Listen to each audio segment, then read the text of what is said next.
নমস্কার বন্ধুরা, welcome to এসটিউনিক sports. বন্ধুরা, এই ভিডিওতে আমরা কথা বলবো একটু ইস্টবেঙ্গলকে নিয়ে।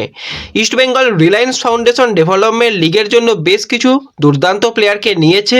ইস্টবেঙ্গল দলের সিনিয়র বেশ কিছু ফুটবলারকেও কিন্তু আমরা সেই টুর্নামেন্টের জন্য দেখতে পেতে চলেছি। তো সেখানে কোন কোন প্লেয়ারদের রাখা হয়েছে তোমাদের জানাবো।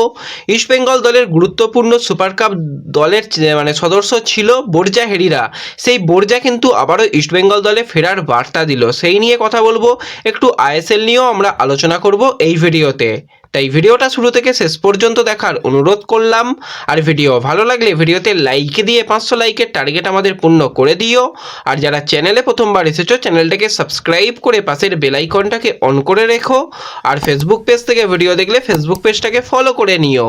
তাহলে তোমাদের প্রিয় দলের খেলার সমস্ত আপডেট তোমরা এখানে পেয়ে যাবে। তো চলো আর দেরি না করে ভিডিও শুরু করা যাক। প্রথমেই যদি আমরা একটুখানি আইএসএল নিয়ে কথা বলি, তো আজকে কিন্তু আইএসএল এর ডবল হেডার ম্যাচ রয়েছে এবং ম্যাচ উইক 18 কিন্তু আজ থেকে শুরু হতে চলেছে। প্রথম ম্যাচটা পাঞ্জাব তারা ঘরের মাঠে খেলবে মুম্বাই সিটি এফসির সঙ্গে, যেই মুম্বাই কিন্তু বর্তমানে পয়েন্ট টেবিলে 3 নম্বর পজিশনে রয়েছে এবং পাঞ্জাবের পজিশন কিন্তু 10 নম্বর। তো এই ম্যাচটা কিন্তু খুবই ভালো ম্যাচ হবে। মুম্বাই যদি আজকে ম্যাচ জিতে যায়, সেক্ষেত্রে তারা লিগ শিল্ডের দৌড়ে আবারও ফিরে আসবে। আর অপরদিকে যদি পাঞ্জাব তারা ম্যাচ জিতে যায়, তারাও কিন্তু বেশ পয়েন্ট টেবিলে উন্নতি করবে। এবং দ্বিতীয় যে ম্যাচটা রয়েছে, সেই ম্যাচটার দিকেও আমরা তাকিয়ে থাকব।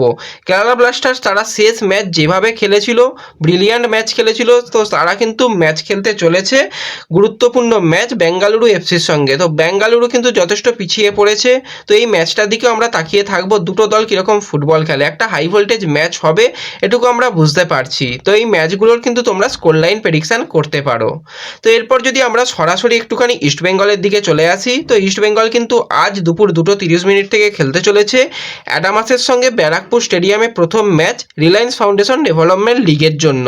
তো সেখানে কিন্তু আমরা বেশ কিছু ইস্টবেঙ্গল দলের সিনিয়র ফুটবলারকে দেখতে পেতে চলেছি। আজকের ম্যাচে যে হয়তো তারা খেলবে না, কিন্তু তাদের রেজিস্টার করানো হয়েছে। প্রথম যে প্লেয়ার সেটা হচ্ছে প্রফসকান সিং গিল, তাকে কিন্তু রেজিস্টার করা হয়েছে গোলকিপার পজিশনের জন্য। এছাড়া টিঙ্কুজ কুঞ্জম, যাকে আইএসএল স্কোয়াডে রেজিস্টার রয়েছে, সেও কিন্তু রেজিস্টার হয়েছে। এছাড়াও কিন্তু বেশ কিছু গুরুত্বপূর্ণ প্লেয়ার যেমন ভানলাল পেকা গুইটে, গুরনাথ সিংয়ের মতন প্লেয়ার রয়েছে, সিকে আমন, ভিষ্ণু, সায়ন ব্যানার্জি, অনেক প্লেয়ারকেই কিন্তু ইস্টবেঙ্গল রেজিস্টার করিয়েছে। তো ইস্টবেঙ্গল কিন্তু একটা শক্তিশালী দল তারা ঘোষণা করে দিয়েছে। 37 জনের স্কোয়াড ঘোষণা করেছে, সেখানে কিন্তু ইস্টবেঙ্গল দলের এই সমস্ত প্লেয়ার রয়েছে। এবার এই জায়গায় সবথেকে ভালো কাজ করে নিয়েছে কিন্তু ইস্টবেঙ্গল এই মুহূর্তে, কারণ এই টুর্নামেন্টটাতেও কলকাতা ডার্বি রয়েছে।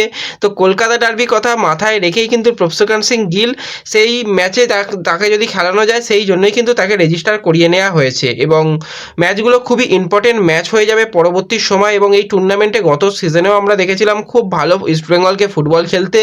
এই সিজনেও কিন্তু দলকে আরও বেশি শক্তিশালী করা হয়েছে এবং আরও ভালো ফুটবল খেলানোর জন্যই কিন্তু এরকম একটা শক্তিশালী দল গঠন করা হয়েছে। তো ম্যাচগুলো কিন্তু ব্যারাকপুর স্টেডিয়াম থেকেই রয়েছে। এর পরের ম্যাচ ওড়িশার সঙ্গে ম্যাচ রয়েছে। তো কলকাতা ডার্বি তোমাদের ডেটটা একটু জানিয়ে দিই, 18ই মার্চ দুপুর 2:30 থেকে ব্যারাকপুর স্টেডিয়ামে কিন্তু কলকাতা ডার্বি রয়েছে। এছাড়া মোহামেডানের সঙ্গেও ম্যাচ রয়েছে, সেই ম্যাচটাও কিন্তু খুব ভালো একটা ম্যাচ হবে। সেই ম্যাচের কিন্তু এখনও বলতে গেলে ডেট ঘোষণা হয়ে গেছে 21শে মার্চ, সেই ম্যাচটাও কিন্তু ব্যারাকপুর স্টেডিয়ামে হতে চলেছে।